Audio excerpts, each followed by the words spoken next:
This video is sponsored by the Ultimate Shop Shirt with Oil Block Technology by Redcap Automotive. Visit ultimateshopshirt.com to see it in action.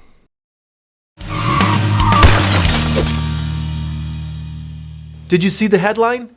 Vehicle drives man into oncoming traffic after ADAS camera was not calibrated. It's the headline the collision repair industry has been dreading, as we all know how sophisticated vehicles are becoming. The person had the windshield of their 2016 Acura MDX replaced. The vehicle was equipped with Advanced Driver Assistance Systems, or ADAS, and the camera on the windshield was not recalibrated after the windshield was replaced. Fortunately, the person was not injured, but the incident highlights the importance of following the vehicle manufacturer's procedures.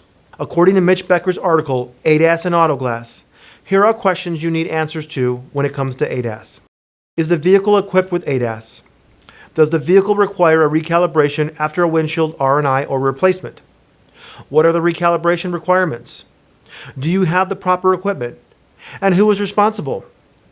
Asking yourself these questions can help ensure that the advanced driver assistance systems in your customer's vehicle are returned to working order after a windshield R&I or replacement, and also help you avoid potential liability.